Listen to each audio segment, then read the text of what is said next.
കൂട്ടുകാരെ, നമുക്കിന്ന് പൊരിച്ച കോഴി ബിരിയാണി ഉണ്ടാക്കിയാലോ?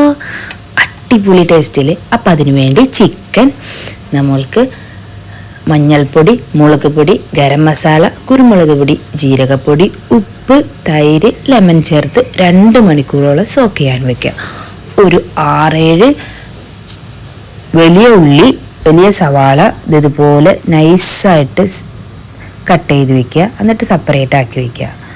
ഇനി നമുക്ക് ചോറ് ഫസ്റ്റ് വേവിക്കാൻ വയ്ക്കാം. ചോറ് അതിനു വേണ്ടി 4 ടേബിൾ സ്പൂണോളം നെയ്യും 2 ടേബിൾ സ്പൂണോളം സൺഫ്ലവർ ഓയിലും ഒഴിച്ചു കൊടുക്കുക. ഇനി ഇതിലോട്ട് ഒരു 5-6 ഗ്രാമ്പു, 1 ടീസ്പൂണ് കുരുമുളക് പൊടി, ഏലക്ക, പട്ട, സ്റ്റാർ, ബിരിയാണി ഇല, കസ്കസ.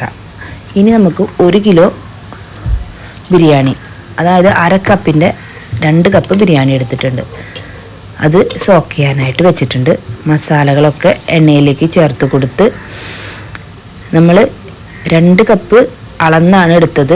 അപ്പോൾ 2 കപ്പിക്ക് 8 കപ്പ് വെള്ളം ഒഴിച്ച് കഴിഞ്ഞാൽ കറക്റ്റായിരിക്കും.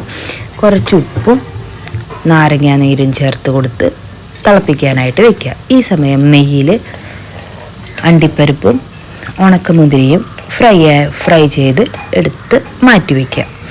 അതേ നെയ്യിൽ നമ്മൾ സവാള വറുത്തെടുക്കണം. കുറച്ച് ഉപ്പും ഒരു കൊഞ്ചോണ്ട് പഞ്ചസാരയും ചേർത്ത് വറുത്താൽ നമ്മുടെ സവാളയ്ക്ക് നല്ല ടേസ്റ്റ് കിട്ടും, ക്രിസ്പി ആയിടും. ഈ സമയം നമ്മുടെ റൈസിനുള്ള വെള്ളം തിളച്ചു. ബസുമതി റൈസ് 1 കിലോ അതിലേക്ക് ചേർത്ത് കൊടുത്തു. സവാള വറുത്ത് കോരി ഒരു പ്ലേറ്റിൽ ഇങ്ങനെ സെപ്പറേറ്റ് ആക്കി വെച്ച് കൊടുത്തു. അപ്പോൾ അരിയൊക്കെ നന്നായി വെന്ത് വരുന്നുണ്ട്. ഒരു 80 മുതൽ 85% വരെ മാത്രമേ വേവാൻ പാടുള്ളൂ. ഈ സമയം മുട്ട വേവിക്കാൻ വെച്ചു.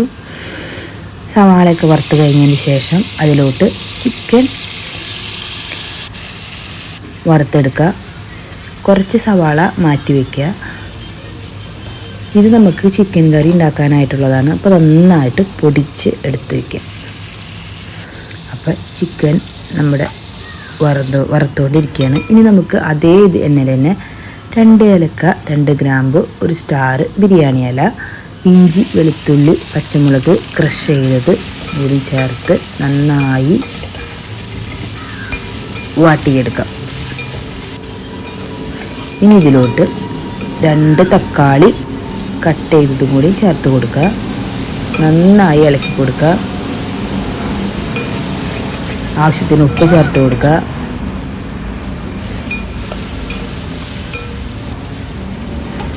നമ്മൾ നേരത്തെ വറുത്ത് മാറ്റി വെച്ച സവാള ചേർത്ത് കൊടുക്കുക.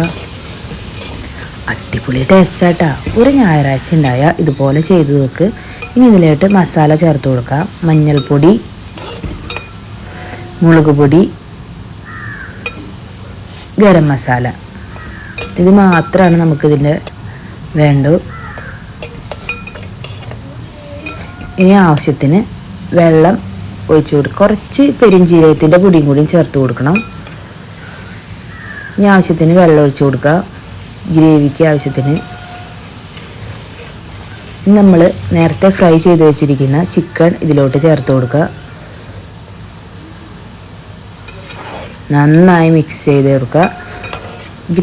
ഇതുപോലെ ഗ്രേവിയാണ് വേണമെന്നുണ്ടെങ്കിൽ ഇനി വെള്ളം ഒഴിക്കേണ്ട ആവശ്യമില്ല. കുറച്ചും കൂടി ഗ്രേവി ആവശ്യമുണ്ടെന്നുണ്ടെങ്കിൽ കുറച്ചധികം വെള്ളം ഒഴിക്കാം. ഇനി 1 പിടി മല്ലിയില, 1 പിടി പുതിനയിലയും കൂടി ചേർത്ത് നന്നായി ഇളക്കി കൊടുക്കുക.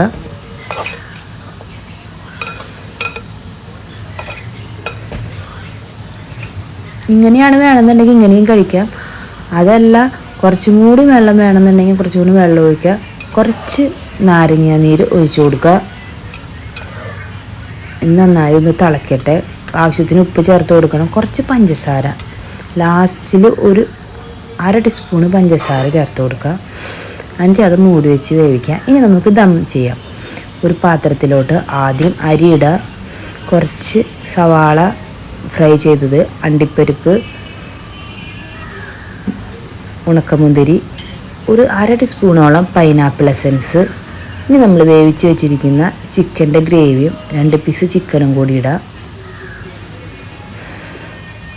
ഇനി അതിൻ്റെ മേലിൽ വീണ്ടും റൈസ് ഇടുക. ഇതേ പ്രൊസീജിയർ തുടർന്ന് പോയിട്ടിരിക്കുക. വറുത്ത് വച്ചിരിക്കുന്ന സവാള, അണ്ടിപ്പരിപ്പ്, ഉണക്കമുന്തിരി, ചിക്കൻ്റെ ഗ്രേവി, 2 പീസ് ചിക്കൻ. ഇനി അതിൻ്റെ മേലെ വീണ്ടും